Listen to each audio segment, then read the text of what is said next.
చైనాలో కొత్త వైరస్ విస్తరణతో భారత ప్రభుత్వం అప్రమత్తమైంది. హెచ్ఎంపీవీ వైరస్ పై అలర్ట్ గా ఉండాలని national centre for disease control ను ఆదేశించింది కేంద్రం. శ్వాస సంబంధిత ఫ్లూ కేసులను నిశితంగా పరిశీలించాలని సూచించింది. అలాగే అంతర్జాతీయ ఏజెన్సీలతో ఎప్పటికప్పుడు సంప్రదింపులు జరుపుతున్నట్లు తెలిపింది. ప్రపంచ ఆరోగ్య సంస్థ సహా ఇతర ఏజెన్సీల నివేదిక ప్రకారం నెల రోజులుగా చైనాలో హెచ్ఎంపీవీ కేసులు భారీగా పెరుగుతున్నాయి. ఇప్పటికే శ్వాస సంబంధిత సమస్యలతో చైనాలోని దవాఖానాలకు జనం క్యూ కడుతున్నారు. చైనాలో కొత్త వైరస్ పంజా విసరడంపై మరింత సమాచారం తెలుసుకుందాం. మదార్ మనతో లైవ్ లో జాయిన్ అవుతున్నారు. మదార్, చైనాలో ఈ హెచ్ఎంపీవీ వైరస్ విపరీతంగా వ్యాప్తి చెందుతున్నట్లు తెలుస్తోంది. ఏంటి ఇన్ఫర్మేషన్?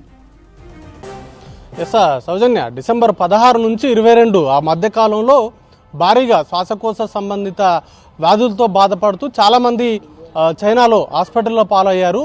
దానికి గల కారణాలకు సంబంధించి విశ్లేషించినటువంటి సందర్భంలో హెచ్ఎంపీవీ అనేటువంటి వైరస్ తోటి ఇంతమంది జనాలందరూ కూడా చైనాలో భారీగా ఈ శ్వాసకోశ సంబంధిత వ్యాధులతో బాధపడుతూ హాస్పిటల్లో జాయిన్ అయ్యారు.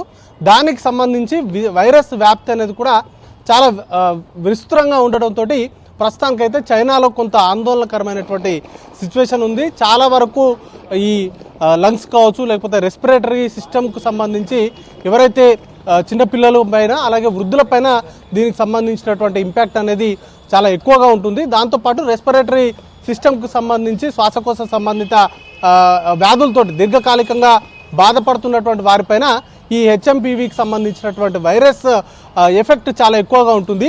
దాంతో వారందరూ కూడా హాస్పిటల్స్లో జాయిన్ అవుతూ ఉన్నారు. ప్రస్తుతానికైతే ఈ వ్యాధికి సంబంధించి, ఈ వైరస్కు సంబంధించి ఎలాంటి టీకాలు అయితే లేవు. దాన్ని తగ్గించడం ఒకటి మాత్రమే, దాని ద్వారా వచ్చేటువంటి లక్షణాలను తగ్గించేందుకు మాత్రమే ప్రస్తుతానికైతే వాటికి సంబంధించినటువంటి చికిత్స అనేది కూడా అందిస్తారు. వీటికి సంబంధించి రెండు మెడిసిన్స్ అయితే ఎక్కువగా వాడుతున్నట్టుగా సమాచారం ఉంది. ఎసిటమైఫెన్ అలాగే ఇబుప్రోఫైన్ అనేటువంటి 2 మెడిసిన్స్ని కూడా ఈ వైరస్ సోకినటువంటి వారికి ఉపయోగిస్తూ ఉంటారు. దాంతోపాటు దగ్గులు, తుమ్ముల ద్వారా, తుంపర్ల ద్వారా దీనికి సంబంధించినటువంటి ఈ వైరస్ వ్యాప్తి అనేది కూడా ఎక్కువగా ఉంటుంది.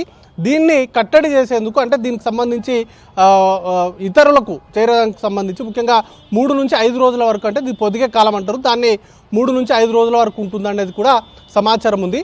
ముఖ్యంగా దీన్ని అరికట్టడానికి పరిశుభ్రమైనటువంటి వాతావరణంలో పెరగడం, అంటే చుట్టుపక్కల ఉన్నటువంటి అట్మాస్ఫియర్ అంతా కూడా హెల్దీగా ఉంచుకోవాలి. పరిశుభ్రంగా ఉంచుకుంటే దీనికి సంబంధించినటువంటి వైరస్ వ్యాప్తి అనేది ఉండదు అనేది ప్రధానంగా చెప్తున్నారు. అయితే చైనాలో భారీగా దీనికి సంబంధించినటువంటి కేసులు పెరుగుతున్నటువంటి నేపథ్యంలో భారతదేశం కూడా అలర్ట్ అయింది. ఇప్పటికే దీనికి సంబంధించి ఈ కేసులకు సంబంధించి దృష్టి సారించాల్సిందిగా భారత్లో ఉన్నటువంటి కీలకంగా ఒక ఏజెన్సీకి వాటికి సంబంధించినటువంటి చూడాల్సిందిగా ఆదేశాలు అనేది కూడా ఇప్పటికే కేంద్ర వైద్య శాఖ ఆదేశాలు అనేది కూడా జారీ చేసింది. ఇప్పటికే ఈ అంతర్జాతీయ ఏజెన్సీలతో కూడా ఎప్పటికప్పుడు టచ్లో ఉంటూ వాటికి సంబంధించినటువంటి వ్యవహారాలపైన తగు జాగ్రత్తలకు సంబంధించి తీసుకోవాల్సినటువంటి మార్గదర్శకాలకు సంబంధించి కావచ్చు, వాటన్నింటిపైన కూడా అలర్ట్గా ఉండాలంటూ కూడా ఇప్పటికే ఆదేశాలు అనేది కూడా జారీ చేసింది. అయితే చైనాలో చాలా పెద్ద సంఖ్యలో వీటికి సంబంధించినటువంటి కేసులు నమోదవుతున్నటువంటి నేపథ్యంలో డిసెంబర్కి సంబంధించి ఈ నెల, అంటే పోయిన నెలలో అలాగే ఇప్పుడు ఈ నెల స్టార్టింగ్ నుంచి కూడా దేశంలో నమోదవుతున్నటువంటి కేసులకు సంబంధించి ఈ ఫ్లూ లక్షణాలతోటి ఎవరైతే హాస్పిటల్స్లో జాయిన్ అవుతున్నారో వాటికి సంబంధించి నార్మల్ డేటానే ఉంది. అంటే ఇంతకుముందు ప్రీవియస్ ఇయర్స్లో ఎలాంటి సిచ్యువేషన్స్తో హాస్పిటల్స్లో జాయిన్ అయ్యారో అంతకుమించి అబ్నార్మల్గా ఎలాంటి సిచ్యువేషన్స్ అయితే లేవు. ఎవరు కూడా కంగారు పడాల్సినటువంటి అవసరం లేదు. నార్మల్గా వింటర్ సీజన్లో శ్వాసకోశ సంబంధిత వ్యాధులతో బాధపడేటువంటి వారి సంఖ్య ఎక్కువగా ఉంటుంది. దాన్ని దృష్టిలో ఉంచుకొని ఎప్పటికప్పుడు హాస్పిటల్స్లో బెడ్స్ కావచ్చు, ఇతర సదుపాయాలన్నీ కూడా కల్పిస్తున్నాము. అయితే హెచ్ఎంపీవీకి సంబంధించి వైరస్కు సంబంధించినటువంటి కేసులకు భారత్లో ఇంకా ఎలాంటి కేసులు అనేది కూడా నమోదు కాలేదు. ఎవరు కూడా ఆందోళన చెందాల్సినటువంటి అవసరం లేదు అనేటువంటి అంశాలని ఇప్పటికే హెల్త్ మినిస్ట్రీకి సంబంధించిన డీజీ అనౌన్స్ చేశారు. అతుల్ గోయల్ కొద్దిసేపటి క్రితమే ఆయన మాట్లాడుతూ దేశంలో ఉన్నటువంటి సిచ్యువేషన్స్కి సంబంధించి ఇప్పటికే హెచ్ఎంపీవీకి సంబంధించిన వైరస్ వ్యాప్తి చైనాని వణికిస్తున్నటువంటి నేపథ్యంలో దేశంలో ప్రస్తుతం ఉన్నటువంటి పరిస్థితులపైన ఆయన మాట్లాడారు. ఎలాంటి ఆందోళనకరమైనటువంటి సిచ్యువేషన్స్ ప్రస్తుతం దేశంలో లేవు. డిసెంబర్లో కావచ్చు, అలాగే జనవరి స్టార్టింగ్ నుంచి ఈ 3-4 రోజుల నుంచి కూడా ఎలాంటి కేసులు కూడా, అంటే అబ్నార్మల్గా కేసులు అనేది కూడా నమోదు కాలేదు. ఎలాంటి సిచ్యువేషన్ ఉన్నా దాన్ని ఫేస్ చేసేందుకు సిద్ధంగా ఉన్నట్లుగా ఇప్పటికే అతుల్ గోయల్ అనేది కూడా ప్రకటించారు. దేశానికి సంబంధించి అయితే కీన్గా అయితే అబ్జర్వ్ చేస్తున్నారు ఇటు ఇంటర్నేషనల్ ఏజెన్సీస్ కావచ్చు, అలాగే చైనాలో ప్రస్తుతం ఉన్నటువంటి పరిస్థితులను దృష్టిలో ఉంచుకొని కొన్ని కీలకమైనటువంటి మార్గదర్శకాలు కూడా దేశవ్యాప్తంగా విడుదల చేసేటువంటి అవకాశం ఉంది. లాస్ట్ టైం కోవిడ్ వ్యాప్తి సందర్భంలో కూడా మొదట చైనాలోనే దాన్ని గుర్తించారు. చైనా నుంచే ఇతర ప్రపంచ దేశాలన్నిటికీ కూడా వైరస్ వ్యాప్తి అనేది కూడా జరిగింది. అలాంటి సిచ్యువేషన్స్ ఇప్పుడు పునరావృతం కాకుండా చైనాలో ఒక ప్రత్యేకమైనటువంటి వ్యవస్థను కూడా ఏర్పాటు చేశారు. వ్యాధికి సంబంధించినటువంటి వ్యాప్తి కావచ్చు, దానికి తీసుకోవాల్సినటువంటి చర్యలకు సంబంధించి పూర్తిగా అక్కడ ఒక ఏజెన్సీ పనిచేస్తూ ఉంది. దానికి సంబంధించి ఎప్పటికప్పుడు అక్కడ నుంచి వచ్చేటువంటి డేటాకు సంబంధించి కావచ్చు, లేకపోతే ఆ దేశాల నుంచి వచ్చేటువంటి ప్రయాణికులపైన కూడా నిఘా ఉంచేటువంటి అవకాశాలు అయితే ఉన్నాయి. ఫ్లూకు సంబంధించినటువంటి ఎవరైతే బాధపడుతుంటారో, అంటే దగ్గు లేకపోతే ఈ కోల్డ్కు సంబంధించినటువంటి ఎవరైతే బాధపడుతూ ఉంటారో వారు జన సంచారంలో ఎక్కువగా తిరగకుంటూ ఉంటే బాగుంటుంది. అలాగే మాస్కులు కూడా ధరించాలంటూ కూడా ఇప్పటికే హెల్త్ శాఖ, వైద్య శాఖకు సంబంధించిన మార్గదర్శకాలు కూడా వచ్చేటువంటి అవకాశాలు ఉన్నాయి. సౌజన్య,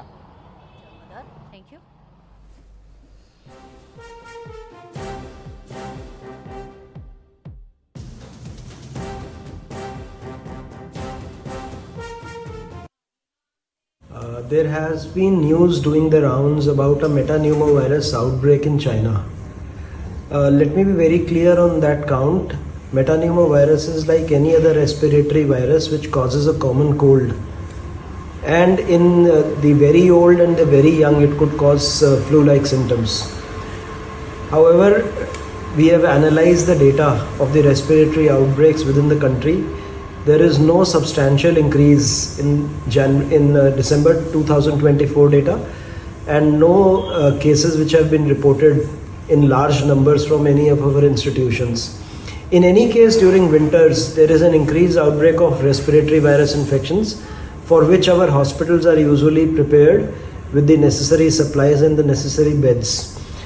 One thing I would like to convey to the public is to take the general precautions that we use against all respiratory infections, which means in case somebody has cough and cold, he should avoid coming in contact with a lot number of people so that the infection does not spread.